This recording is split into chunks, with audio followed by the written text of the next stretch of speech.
Assalamualaikum warahmatullahi wabarakatuh. Perkenalkan, nama saya Julia Agustina dengan NIM 054841759 dari Fakultas Hukum Ilmu Sosial dan Ilmu Politik, Program Studi Ilmu Administrasi Bisnis. Oke, pada video kali ini saya akan menjelaskan tentang 3 macam trim dan juga tentang bentuk-bentuk dari logical fallacy untuk memenuhi tugas 1 mata kuliah logika. Oke, langsung saja. Trim yang pertama adalah trim tunggal atau singular trim. Pada trim ini menunjuk pada satu objek atau individu tertentu secara spesifik.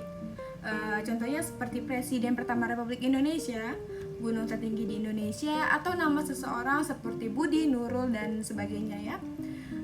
Pada trim tunggal ini bisa berupa kata atau gabungan kata yang jelas merujuk pada satu individu. Dan yang kedua adalah trim umum atau general trim. Trim ini berlaku untuk seluruh anggota satu kelas atau sekelompok tanpa pengecualian. Contohnya seperti manusia, mahasiswa, dan juga buku dan sebagainya lah ya. Dan trim umum ini digunakan untuk menyatakan konsep yang mencakup banyak objek sekaligus. Yang terakhir, yang 3 adalah trim abstrak.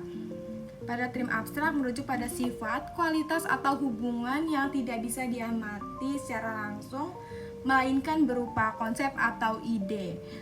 Contohnya seperti keadilan, kebijakan, dan kemanusiaan. Pada trim ini berbeda dengan trim konkret yang menunjuk pada satu benda nyata ya. Selanjutnya, jadi dapat kita simpulkan atau secara singkatnya dari ketiga trim ini adalah yang pertama trim tunggal menunjuk pada satu objek tertentu, yang kedua trim umum mencakup seluruh anggota satu kelas, dan yang terakhir adalah trim abstrak menuju kualitas atau konsep yang tidak berwujud fisik. Oke, selanjutnya adalah logical fallacy atau sesat pikir. Apa sih yang dimaksud dengan logical fallacy atau sesat pikir? Itu adalah kesalahan dalam penalaran yang membuat argumen menjadi tidak valid atau menyesatkan. Kali ini saya akan menyebutkan bentuk-bentuk sesat pikir beserta contohnya. Yang pertama adalah Strauman. Ini terjadi ketika seseorang salah mengartikan atau melebih-lebihkan argumen lawan sehingga menjadi lebih mudah diserang. Contohnya, saat ada yang bilang nih, instruktur berlebihan bisa merusak alam. Lalu lawan debatnya jawab, jadi kamu gak suka pemerintahan sekarang? Nah, padahal itu bukan inti dari argumennya. Oke, selanjutnya circular reasoning atau penalaran melingkar.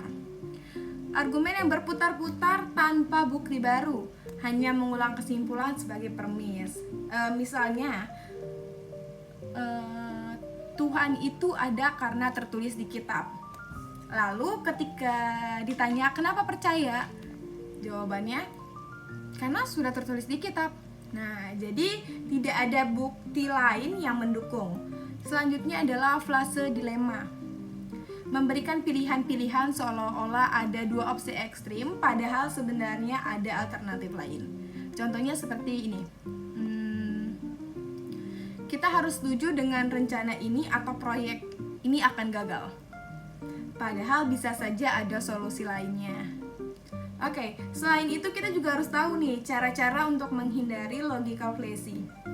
Seperti yang pertama ya, pahami jenis-jenis sesat pikir agar bisa mengenali saat berdiskusi. Yang kedua, fokus pada argumen yang jelas dan berbasis bukti. Jangan mudah terpancing emosi atau asumsi. Dan yang ketiga, jangan menyerang pribadi lawan, tapi bahas isi argumennya. Yang keempat, beri ruang alternatif dan jangan memaksakan pilihan yang sempit. Dan yang terakhir, yang kelima adalah selalu cek logika argumen, apakah ada bukti yang kuat hanya atau berputar-putar.